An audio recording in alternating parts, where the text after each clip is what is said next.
Hello दोस्तों, कैसे हैं आप सभी। आशा करता हूं काफ़ी बढ़िया हो गया और अपने एग्जाम की तैयारी बहुत ही अच्छे तरीके से कर रहे हैं। इस वीडियो में हम लोग धोनी के जो आपका सेकंड पार्ट को क्वेश्चन को देखेंगे, जो आपके सभी प्रतियोगी परीक्षा के एग्जाम की दृष्टि से बहुत ही इंपॉर्टेंट है। तो आप वीडियो को बिना स्किप किए पूरा देखिएगा। अगर आप पहली बार हमारे चैनल पर विजिट कर रहे हैं तो चैनल को सब्सक्राइब कर लीजिएगा, साथ ही साथ बेल आइकन भी दबा लीजिएगा। तो चलिए हम लोग वीडियो को स्टार्ट करते हैं। पिछले वीडियो अगर आपने नहीं देखा है तो हमारे चैनल के प्ले लिस्ट में जाकर देख सकते हैं। उसमें हम लोग क्वेश्चन करा चुके हैं। उसके आगे हम लोग पहले अगले क्वेश्चन को देखते हैं। इसमें हम लोग टॉप 50 क्वेश्चन को कराएंगे। चलिए हम लोग पहला क्वेश्चन आपका, ध्वनि तरंग किसके कारण प्रतिध्वनि उत्पन्न करते हैं। तो ध्वनि तरंग जो है किसके कारण प्रतिध्वनि उत्पन्न करती है। तो ध्वनि तरंग जो आपके किसके कारण, तो आपके परावर्तन कारण ध्वनि तरंग उत्पन्न करती है। आपका ऑप्शन में सी हो जाएगा।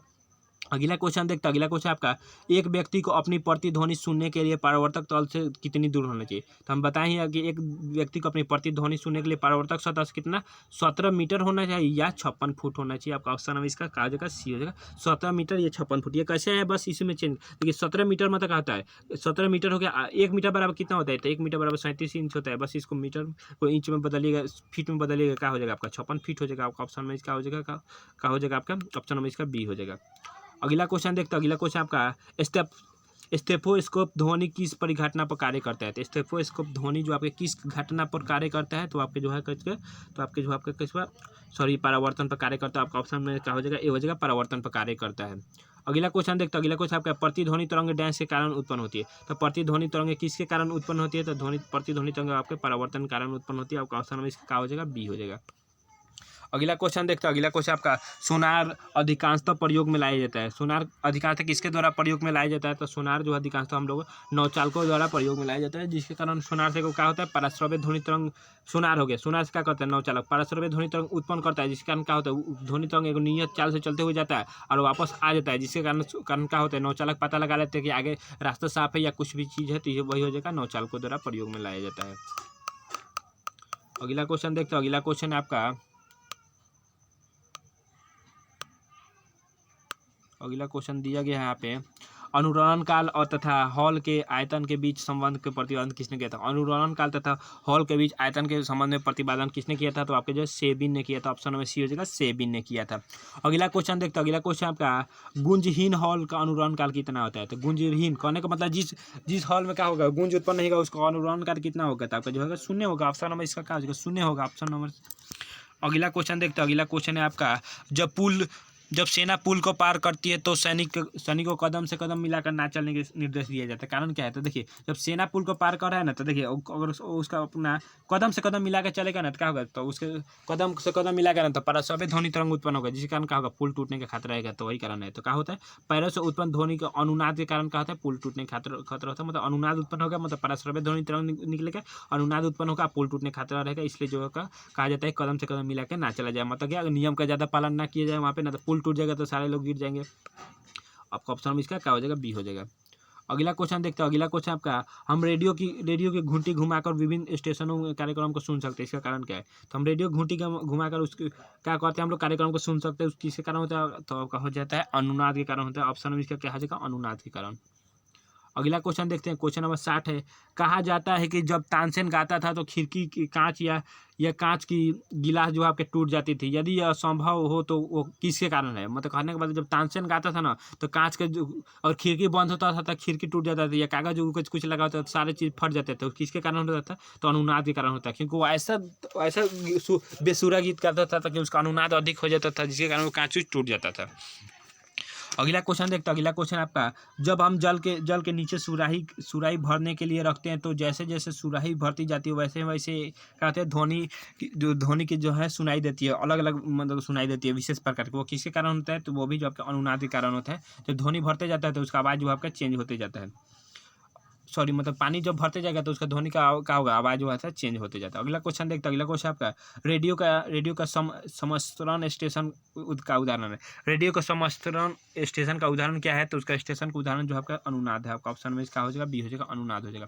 अगला क्वेश्चन देखते हैं। अगला क्वेश्चन आपका, जब किसी स्थान पर 2 लाउड स्पीकर साथ साथ बजते हैं तो किसी स्थान विशेष पर बैठे श्रोता को इसकी ध्वनि सुनाई नहीं देती। इसका कारण क्या है। कहने का मतलब कि जब देखिए, जब 2 लाउड स्पीकर बजा लीजिएगा ना, तो विशेष स्थान पर व्यक्ति बैठा है तो उसको वहाँ पे दोनों में से कोनो आवाज़ सुनाई नहीं देता। इसका कारण क्या है? तो इसका कारण जो आपका कौन है? तो आपकी जो है व्यतिकरण होता है। व्यतिकरण के कारण उसको कहा होता है सुनाई नहीं देता। याद रखिए व्यतिकरण के कारण। अगला क्वेश्चन देखते हैं। अगला क्वेश्चन आपका समुद्र में स्थान स्थान पर ऊंचे प्रकाश घर पर बनाए जाते हैं। कहने का समुद्र में दूर दूर पर मतलब कहूँ कहूँ पे क्या होता है प्रकाश घर बनाए जाते हैं। कारण क्या है से वहाँ पे बड़े सायरन बजाकर जहाज़ों को संकेत दिया जाता है। कभी कभी वे जहाज जो है नीरव क्षेत्र क्या होता है में पहुँच जाते हैं। कहने का मतलब जहाँ तक हम लोग का वहाँ पे पहुँच नहीं होता दूसरे क्षेत्र में चले जाते हैं तो क्या होता है वहाँ पे सायरन ध्वनि की आवाज़ नहीं पहुँच जाता है। इसके कारण तो किसके कारण होता है? किसके कारण उसको हम लोग पहुँचा सकते हैं वहाँ पे? तो हम लोग जो व्यतिकरण के कारण जो आपके पहुँचा सकते हैं। आपका ऑप्शन में इसका क्या हो जाएगा? बी हो जाएगा। अगला क्वेश्चन देखते हैं। अगला क्वेश्चन है आपका जब हम कमरे के अंदर बैठे रहते हैं तो यद्यपि हम बराबर के तीन बाद वाले व्यक्ति को कहने का मतलब कि जब हम कमरे बगल वाले कमरे बैठे होते क्या होता है हम व्यक्ति को नहीं देख पाते लेकिन उसकी ध्वनि हम लोग ध्वनि को सुन पाते। कारण क्या था? हम लोग को विवर्तन कारण। तो आपको पता है कि विवर्तन कारण क्या होता है? जब कोई ध्वनि आता है तो क्या होता है कि क्या होता है अवरोध के किनारे से टकराता है, टकरा के हम मुड़ जाता है तो वही होता है विवर्तन। तो विवर्तन के कारण ही हम क्या होते हैं आवाज़ को सुन पाते हैं। लेकिन हम लोग क्या होता है हम लोग कोई व्यक्ति नहीं दिख रहा है फिर भी हम उसकी आवाज़ को सुन पाते हैं। उसका कारण क्या है? विवर्तन। अगला क्वेश्चन देखते हैं। अगला क्वेश्चन आपका किसी ध्वनि स्रोत की आवृत्ति में होने वाले उतार चढ़ाव क्या कहते हैं? कि ध्वनि स्रोत की आवृत्ति में होने वाले उतार चढ़ाव को हम लोग डॉपलर प्रभाव कहते हैं। आपका ऑप्शन बी है डॉपलर प्रभाव कहते हैं। अगला क्वेश्चन देखते हैं। अगला क्वेश्चन आपका ध्वनि प्रभाव संबंधित है। ध्वनि प्रभाव किससे संबंधित है? तो डॉपलर प्रभाव किससे संबंधित है? तो डॉपलर प्रभाव ध्वनि से संबंधित है। दोस्तों अगर आप पहली बार हमें चैनल पर विजिट करें तो चैनल को सब्सक्राइब कर लीजिएगा, साथ ही साथ बेल आइकन भी दबा लीजिएगा ताकि आने वाली वीडियो का नोटिफिकेशन आपको मिलता रहे। इस चैनल पर हम सभी प्रतियोगी परीक्षा के लिए हम लोग ऐसे ही ऑब्जेक्टिव क्वेश्चन को लाते रहते हैं जो आपके एग्जाम के दृष्टि से बहुत ही कारगर साबित होगा। और अपने दोस्तों के पास भी शेयर कर लीजिएगा ताकि वो भी जो एग्जाम की दृष्टि से एग्जाम की तैयारी अच्छी तरह से कर सके। अपने दोस्त अपने भाई की भी मदद कीजिए भाई, थोड़ा सा शेयर कर दीजिएगा ताकि हम लोग का वीडियो थोड़ा सा व्यू जाता है तो अच्छा मोटिवेशन मिलता है वीडियो बनाने के लिए। अपने दोस्तों के पास भी शेयर कर दीजिएगा। अगला क्वेश्चन देखते हैं। अगला क्वेश्चन आपका पास आती हुई रेलगाड़ी की सीटी की आवृत्ति या तीक्ष्णता बढ़ती हुई जाती है। घटना किसके कारण होता है? तो क्या होता है जब रेलगाड़ी को पास आ रहा है तो क्या उसकी आवाज़ बढ़ेगा और जब दूर जा रहा है तो उसकी आवाज़ घटेगा। किसके कारण होता है? तो आपके डॉपलर प्रभाव कारण होता है। आपका ऑप्शन में 20 डॉपलर प्रभाव कारण। अगला क्वेश्चन देखते हैं। अगला क्वेश्चन आपका आर्द्र वायु में ध्वनि का वेग शुष्क वायु की तुलना में अधिक होता है। इसका कारण क्या है? तो इसका कारण क्या है? तो आपके शुष्क वायु की तुलना में घनत्व अधिक होता है। कहते हैं मतलब आर्द्र वायु के घनत्व जो आपके शुष्क वायु के घनत्व से अधिक होता है। इसका कहा था आर्द्र वायु में ध्वनि का वेग जो है आपका बढ़ जाता है। आपका ऑप्शन इसका क्या हो जाएगा? बी हो जाएगा। अगला क्वेश्चन देखते हैं। अगला क्वेश्चन है आपका निम्नलिखित में से कौन सा कथन सही है ध्वनि का वेग? तो देखिए कौन सा कथन सही है? तो देखिए आपका ऑप्शन में देखिए आप कहने का मतलब कौन सा कथन सही है? तो आपका ऑप्शन है माध्यम एक प्रकृति पर निर्भर नहीं करता है। ध्वनि का वेग माध्यम की प्रकृति पर निर्भर नहीं करता है, गलत बात है। माध्यम की प्रकृति पर निर्भर करता है। गैसों में अधिकतम और द्रव में न्यूनतम होता है, ये गलत बात है। ठोसों में अधिकतम और द्रव में न्यूनतम होता है, ये भी गलत है। ठोसों में अधिकतम और गैसों में न्यूनतम होता है। आपका ऑप्शन में डी हो जाएगा क्योंकि ध्वनि का वेग जो आपका क्या होता है ठोसों में अधिकतम होता है और क्या होता है द्रव में अधिकतम होता है। ये देखिए आपका CDS एग्जाम 2022 में कुछ पूछा गया क्वेश्चन है। सारे जो हम क्वेश्चन कराए ना किसी न किसी एग्जाम में पूछा गया है। तो वीडियो को बिना स्क्रिप्ट के पूरे देखिएगा। अगर आप पहली बार देखिए पूरा देखिएगा और देखिए अगर आप एक बार पूरा देख लीजिएगा उसके बाद जो आपके इसको दोगुना स्पीड मतलब 2x पर स्पीड पर करके देख लीजिएगा तो आपका क्या होगा आपके समय की भी बचत होगी। अगला क्वेश्चन देखते हैं। अगला क्वेश्चन है निम्नलिखित कथनों में से कौन सा कथन सही नहीं है? कौन सा कथन जो सही नहीं है? तो देखिए कौन ऐसा कथन जो आपके सही नहीं? तो देखिए 20 हर्ट्ज से कम आवृत्ति वाले तरंगों के पराश्रव्य ध्वनि तरंग कहते हैं, ये सही नहीं है। क्यों? क्योंकि 20 हर्ट्ज आवृत्ति कम वाले तरंगों को हम लोग कौन सा कहते हैं? अवश्रव्य ध्वनि तरंग कहते हैं, इसलिए ये आपका सही नहीं है। अगला क्वेश्चन देखते हैं। अगला क्वेश्चन है निम्नलिखित में से किस एक प्रकार के तरंगों का प्रयोग रात्रि दृष्टि उपकरण में किया जाता है? किसका प्रयोग रात्रि उपकरण दृष्टि में करते हैं? तो हम लोग अवरक्त विकिरण का करते हैं। आपका ऑप्शन में सी हो जाएगा अवरक्त विकिरण करते हैं। अगला क्वेश्चन देखते हैं। अगला क्वेश्चन आपका निम्नलिखित में से किस एक में ध्वनि की चाल सबसे अधिक होती है? तो देखिए यहाँ पे 0 डिग्री सेल्सियस पर 100 डिग्री सेल्सियस वायु में जल में और लकड़ी में। देखिए हम लोग ध्वनि चाल सबसे अधिक किस में होती है? तो लकड़ी में हो जाएगा। क्यों? क्योंकि ये 1450 प्लस समथिंग होता है, इसलिए इसका हो जाएगा लकड़ी में। अगला क्वेश्चन देखते हैं। अगला क्वेश्चन आपका एक जेट विमान जो आपका विमान का मैक संख्या 2 है और वो हवा में उड़ रहा है तो ध्वनि का वेग जो आपका 332 मीटर पर सेकंड है तो उसके ध्वनि की चाल कितना होगी? तो देखिए हम लोग जानते हैं मैक संख्या बराबर कितना होता है। हम लोग मैक संख्या बराबर होता है क्या होता है? तो मैक संख्या बराबर होता है आपका ध्वनि के चाल क्या होता है? हमने ध्वनि के चाल बटा ध्वनि का किसी स्रोत में चाल मतलब किसी माध्यम में चाल। देखिए मैक संख्या 2 है, यहाँ पे 2 रख लेंगे, मैक संख्या 2 हो जाएगा यहाँ पे मैक्स संख्या कितना दिया है, तो हम लोग को मैक्स संख्या यहाँ पे 2 दिया है। और किसी ध्वनि की चाल कितना है तो पता नहीं है, और ध्वनि की चाल जो आपका किसी माध्यम में दिया है कितना 332 मीटर पर सेकंड। तो अगर ध्वनि की चाल निकालेंगे तो ये गुना हो जाएगा, तो इससे गुना होगा तो कितना हो जाएगा 664 मीटर पर सेकंड हो जाएगा। आपका ऑप्शन में इसका डी हो जाएगा। अगला क्वेश्चन देखते हैं। अगला क्वेश्चन आपका लगभग 20 डिग्री सेल्सियस के तापक्रम पर किस माध्यम में ध्वनि की गति अधिकतम होगी। तो देखिए 20 डिग्री सेल्सियस तापक्रम पर हम लोग का लोहा के में ध्वनि की गति अधिकतम होगी। या देखिए यहाँ पे तापमान को इग्नोर करना है। देखिए आपका हवा है, हवा में ध्वनि की चाल अधिक हो सकता है, नहीं हो सकता, ग्रेफाइट में भी नहीं होगा, पानी में नहीं होता। बस आपको ऑब्वियसली क्या होगा, आपके लोहा में ही अधिक होगा, तो आपका ऑप्शन में इसका डी हो जाएगा। अगला क्वेश्चन देखते हैं। अगला क्वेश्चन आपका एक जौ पद्धति जिसमें पायराइड ध्वनि का उपयोग किया जाता है, किसमें उपयोग किया जाता है, तो आपका सोनोग्राफी में किया जाता है। पराश्रव्य ध्वनि तरंगों का उपयोग सोनोग्राफी में किया जाता है। आपका ऑप्शन में इसका ए हो जाएगा।